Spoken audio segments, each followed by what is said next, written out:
So if you don't play gacha games, or maybe you do play gacha games but you're the type to skip all the stories, you might be wondering if it's worth downloading or getting back into Wuthering Waves just to play this collab quest. Well, I can personally tell you that the Wuthering Waves x Cyberpunk collab changed my life. Okay, I'm joking for the sake of a title, but it was very satisfying as a fan of both Wuthering Waves and Cyberpunk. I was very satisfied. And the best thing about it is, if you don't want to play through Wuthering Waves, or you just want to quickly run through the story, you can skip most of the game. You can skip straight to the collab, and they give you trial characters to experience the story. So if that's all you want to do, strictly that, and then delete the game, you can do that. But on top of that, it's a free game. That being said, here's my true overall take after playing through the quest.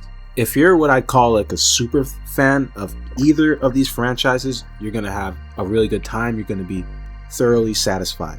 Even if you consider yourself a complete LARPer in one direction, like maybe you have no idea what Wuthering Waves is, or you keep up to date with Wuthering Waves but you're not the hugest Cyberpunk fan, I think you're going to thoroughly enjoy this quest. However, if you're a bit of a casual, maybe you're a mild anime fan and Cyberpunk wasn't your biggest, most favorite thing, and you just have no idea what Wuthering Waves is, or it's not your favorite gacha game, then I still think you'll find the quest decent. I don't think there's any way you'll go out of this saying that the developers didn't put love and talent and detail into this update, even if you're not a huge fan of either of the franchises. I don't really like putting numbers or rating, but I'd give it a solid 8 out of 10 at least. At the same time, I don't even think it's the best Wuthering Waves story, but it's far from the worst. That being said, in this video, I'll give you a light, spoiler-free review, explain what this collab is about, who it's for, and just give my personal take at the end. The story acts as kind of like a post-credits to what happened in Edge Runners. It's not a full-blown continuation of Edge Runners, but we do get to see the end results of Lucy and to an extent Rebecca's trauma after what happened in Edge Runners and how they deal with that. Anybody who's been a fan of Edge Runners has been looking for any sort of continuation to David's story, and you'll get that here. It's a story about closure, especially for a Cyberpunk fan. For Wuthering Waves players, it's gonna feel like a massive lore dump, but it's gonna feel a bit unique because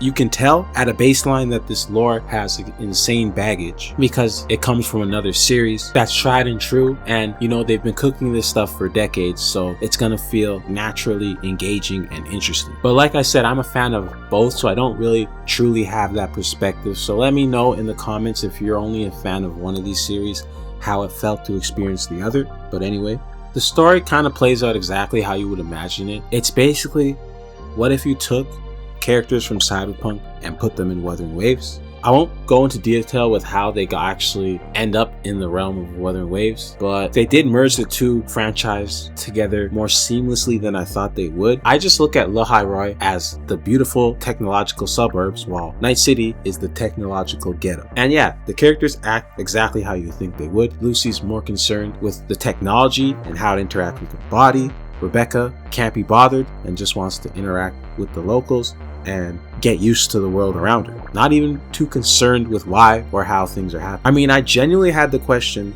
what would a conversation between Jinsey and Rebecca look like when I heard about this collab? And I didn't really get that, but I did get a conversation between Rebecca and Mornier. And yeah, I just want to emphasize how different these two franchises just communicate and just act in general. This is very fun to watch. Definitely felt more like a Wuthering Waves story than a Cyberpunk story to me. Just a Wuthering Waves story with a Cyberpunk skin. I mean, they pretty much put Cyberpunk 2077 in Wuthering Waves.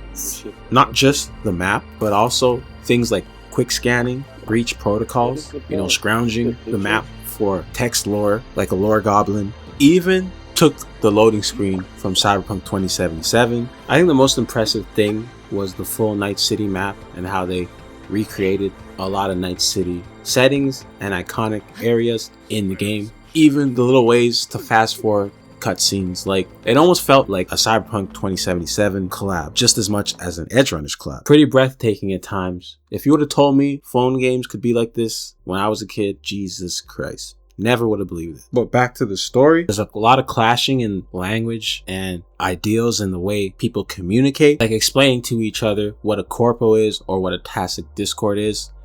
I was pleasantly surprised that they got around swearing by just bleeping it out, but I don't want to overstate how well they characterize the Night City characters. They sound and speak exactly like they do from the show, so that's a good thing. And it's not just the swearing, it's even the cadence. Like, this is a weird detail a lot of people don't notice about Cyberpunk, but the way they speak is very fast paced, and they often skip pronouns. Like, instead of saying I have to go to the place, they'll say gotta go to the place. Like, hard to explain, but even that way of speaking shows up, so I can tell that the Cyberpunk writers made sure the characterization was perfect. Sorry for that nerdy detail. Anyway, it's heavy in exposition at the first half, and if you're a fan of Cyberpunk, you might not be used to a story being told this slowly and meticulously. Like, I almost feel like Rebecca and Lucy low-key get more characterization in this gacha story than in the actual anime. Everything happens so fast, if you know what I mean, in that show. One thing I've realized after experiencing a collab by Kuro Games is that these guys are the king of references. Night City is basically Reference City. Like, my bad, Kuro Games, I was not familiar. I did not know you knew ball, but I don't want to spoil too much of it in case you actually want to play the game and you're a fan. But there's lots of references from the show to the game. Just make sure to take your time strolling around Night City. It's easy to skip some of these. And I did say earlier that I'd say who this collab is for. I honestly think it's for everybody. Like, it's for the super fans of both franchises because it's a good patch on its own merit. It's got a bunch of Cyberpunk DNA, Cyberpunk references for the Cyberpunk fans. And even if you're a bit of a tourist, if you're a bit of a LARPer, you can have a fun time. They played I Really Want to Stay at Your Place for like the 1200th time. Adam Smasher's here, David's here. I think the quest is unique enough on its own that it will hold the interest of both fans and non-fans alike. Just a little, it'll hit so much more harder if you actually are a fan. I have minor complaints. They are nitpicky, but I have them. One, I think David should be playable, and you can't tell me he shouldn't be.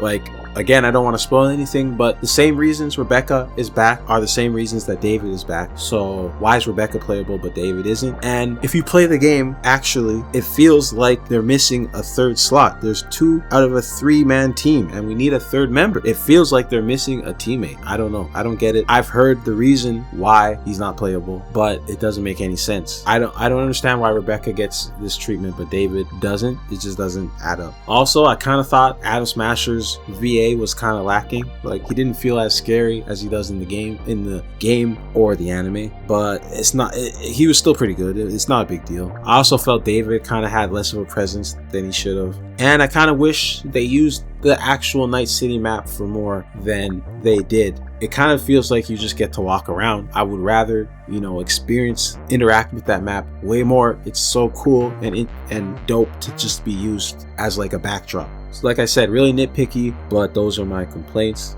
I know there's a whole controversy about like the currencies and the monetization, but I'll talk about that in another video maybe. I didn't want it to end, guys. I didn't want it to end. The ending was a bit bittersweet, as you would expect, but nothing too crazy. And I wouldn't expect the world going into this. It was a nice little thing to experience as a fan, and definitely worth your time because it's a very accessible experience. Free, skip the story, but if you do want to stick around and play Wuthering Waves for real, you can do that too. It's a really fun game, AAA quality for a mobile game, if I do say so myself. That's all I really got to say. Peace. Love.